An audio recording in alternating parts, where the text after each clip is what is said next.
Welcome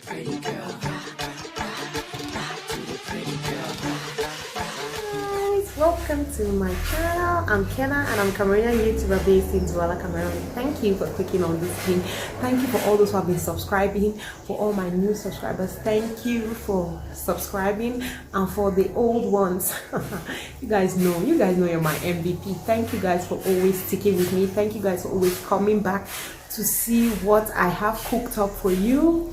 So yeah, it's just a beautiful feeling. And today I am doing a reaction video, guys. Yes, as you can see from the title, I'm doing a reaction video, and I'm doing a reaction video on this video that was sent on one of my WhatsApp groups, where there's this guy talking about how African women abroad have lost their cultural heritage.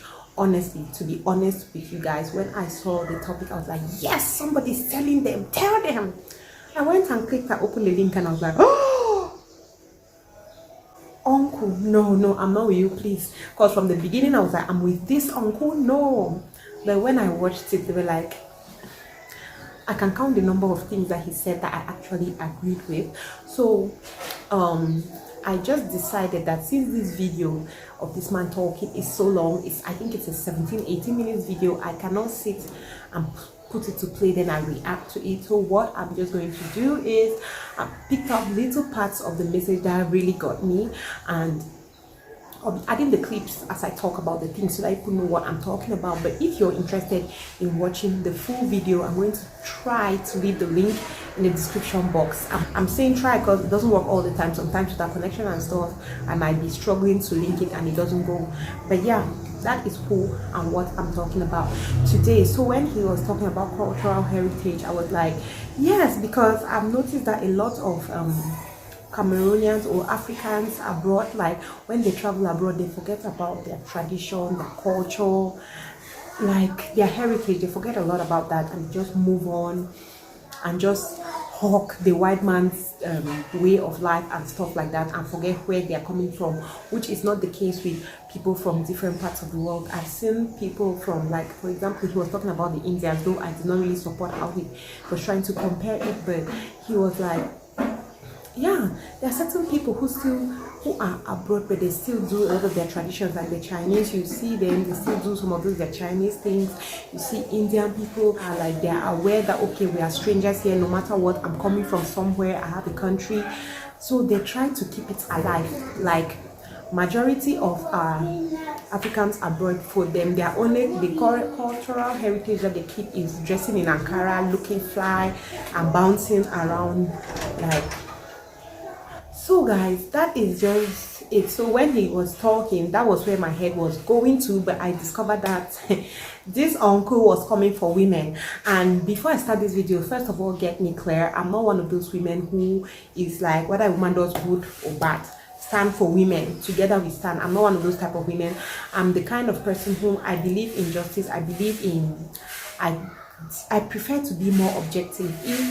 If there's an argument going on and then a man is saying something and a woman, I'm not going to judge this person because it's a woman, let me support what the woman is saying.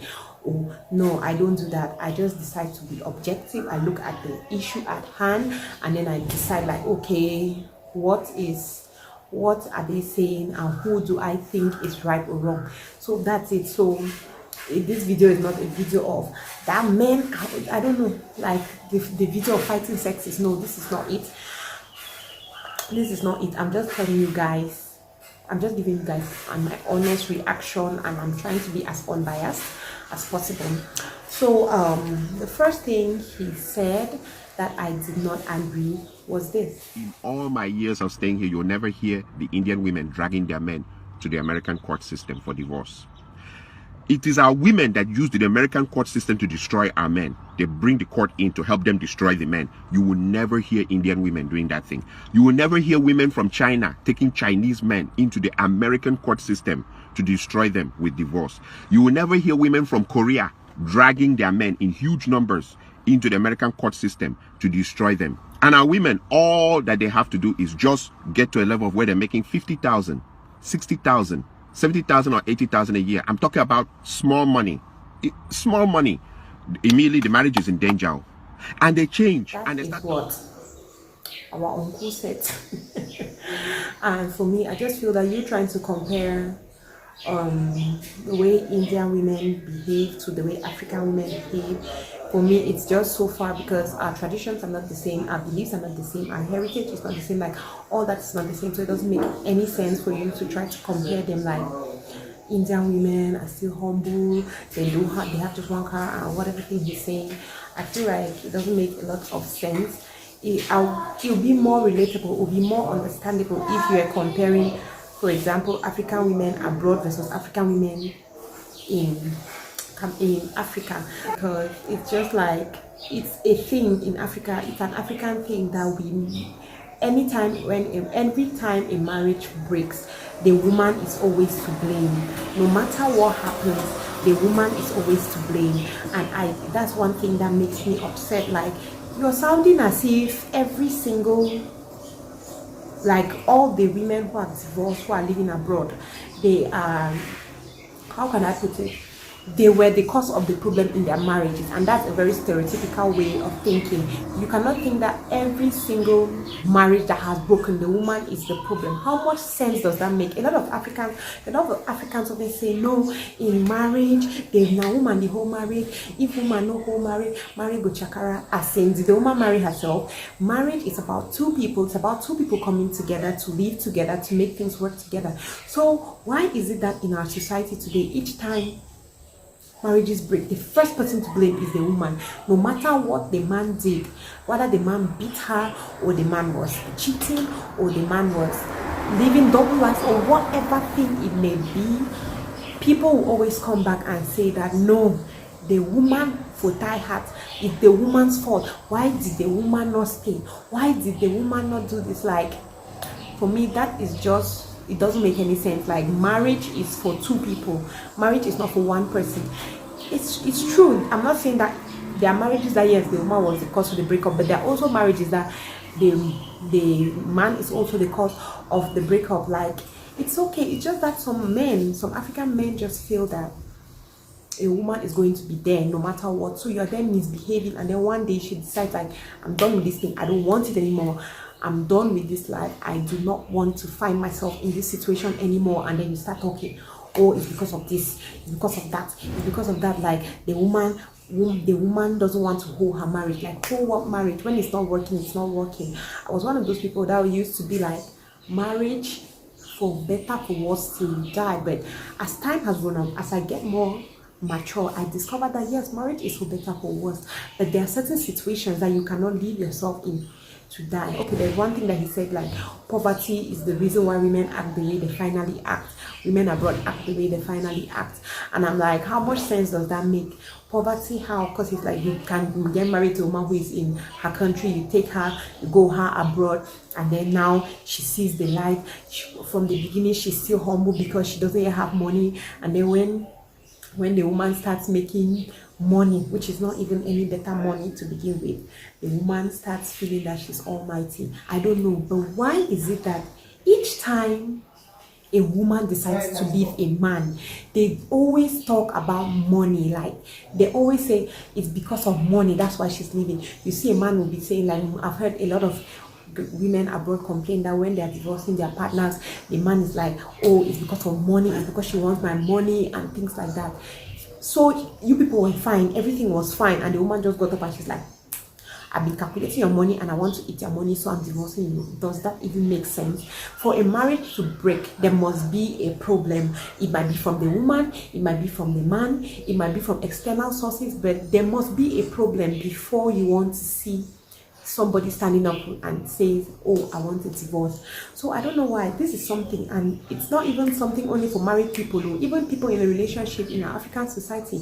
You always see so many people, when you see a man ask a woman out and the woman is like, no, I cannot marry you, or I cannot date you, the first thing that the man will say is because I'm not your level, it's because I don't have money, it's because I'm not your class, it's because you like people who have money, it's because of this, it's because of that.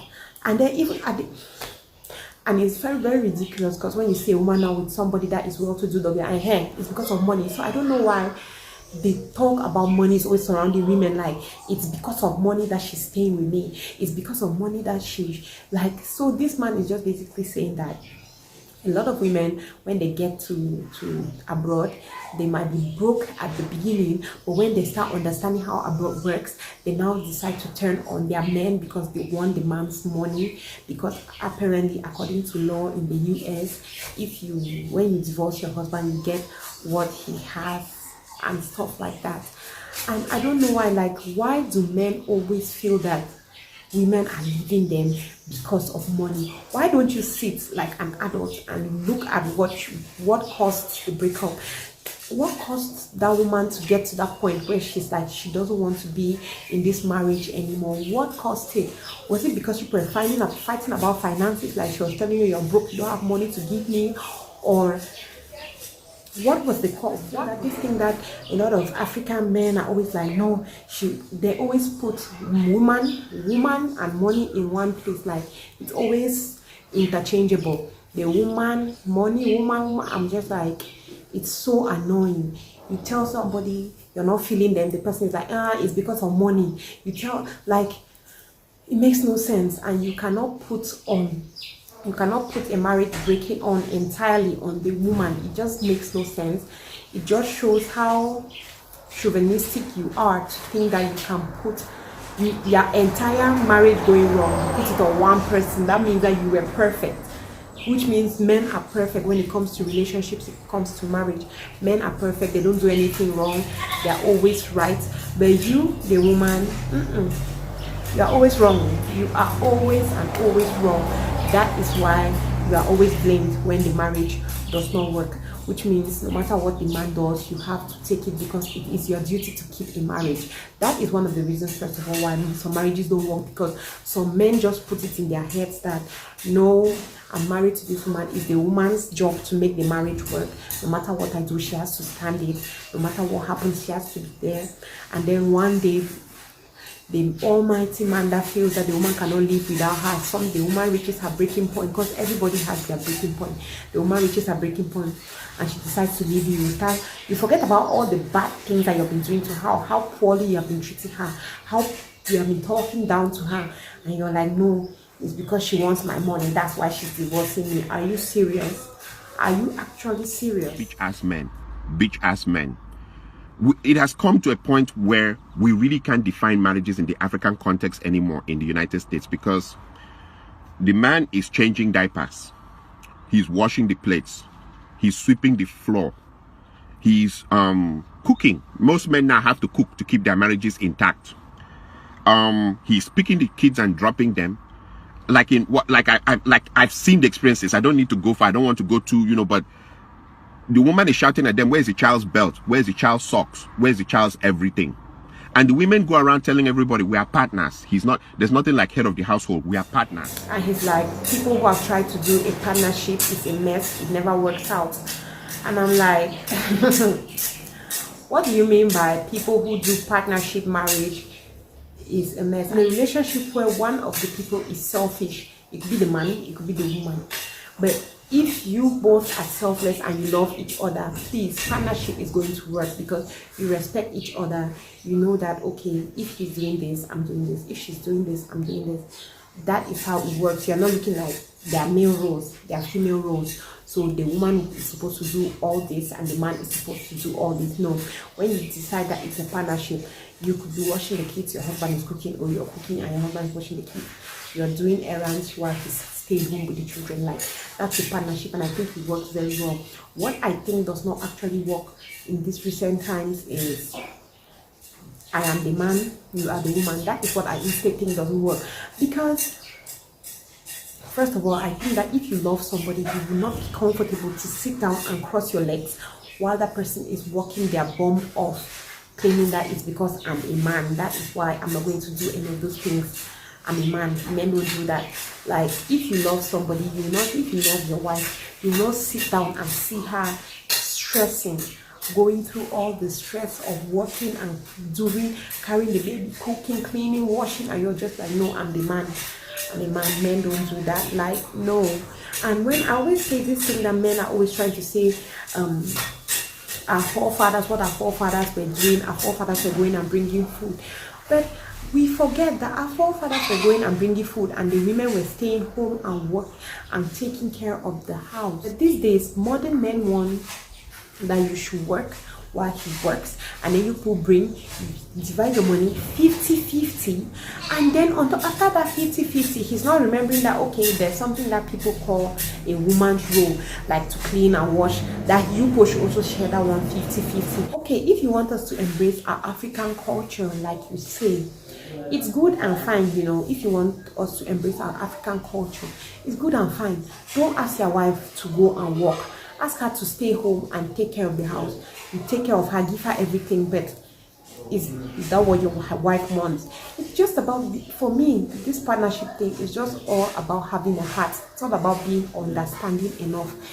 If you love your wife, you will not sit down and see her stressing without you giving a hand. And he calls men who support their wives at home bitch ass men. Like, that's so disrespectful. That's so wrong. So I have a problem with men who put down other men because they are being supportive at home with their wives. Like, I have a problem with those type of men. If you don't do it, it's okay. Sit down and not do it in your house. Don't come and try to corrupt the few good men who are there, who know that they can support their wives. Like, it's just wrong. And then another part that he said that was like, I watch Indian women and women from so many other places. They're not crazy about the Louis Vuitton, Gucci, all the designers wears.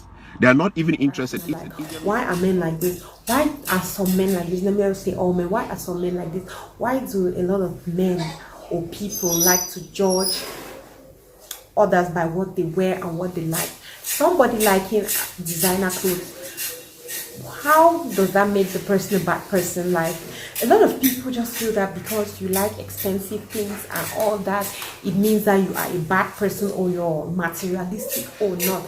I have a problem with that. If you like a lot of those things where you don't have money and you're going out of your way to get what you don't have. But if I can afford for my expensive shoes, my bags, my clothes, what is the problem with that? That does not make me a bad person. Why? In fact, I don't even know, like, this particular point was it just got me like, why should that be one of the reasons why you're even, why is that something you're complaining about? It's different if a woman is all about that, when she could take money for her kids' upkeep or her feeding to go and get clothes and shoes. But if you're just talking because the woman is always looking good and she likes beautiful designer clothes and shoes and stuff like that, I just feel you don't have any point. Liking beautiful things, the finer things in life, when you can afford them, is no problem. It is no problem. Even if you cannot afford them, as long as you're not going to steal, beg, borrow, steal to get them, it is not even supposed to be an issue. I'll end this video with the last thing that he said that made me to really laugh. I think I should play that thing. It's an Indian women, I meet them. They've been here 15 years, 20 years. They still keep their accent. They still speak as if they're living in India. But when I meet our women and they start talking, sure, yeah, sure, yeah, sure, yeah, I went, oh my God, I went to New York. And I'm like, even I who was born here, I don't speak like that. I look at others like the Chinese, they can't speak English very well, you know, and their women may be driving very expensive cars that belong to their husbands. And I look at the Indian women who don't speak English very well, and they're not interested in changing their accent or their undertone. See guys, it's no news about the accent thing. You guys should know by now that I hate the fake accents. Wahala. I've been saying it time and again. So when he said this one, I was just laughing, and he was like, I grew up in the US, and I was born here, and you don't see me talking like that, because when he speaks, you really hear an African accent. But anyway, that's what we're talking about. So I'm like, so this uncle, he was born there and he talks like this. But a lot of Africans, when they go, I don't know whether it's that when they come here, they're trying to frighten us, but a lot of them are asking, I was saying, it's just so funny. Like, that's actually the only thing I completely accepted and agreed with him. Like, keep a little, I understand if you're, like I always say, I understand if you're talking to an American or to somebody else, but when you come and you meet your fellow Cameroonians, why are you not talking like that? Some people are like, it's habit and whatever. But anyway, that's just it. Like, that's basically the only thing I accepted with him on this video. So guys, what do you think about this whole message?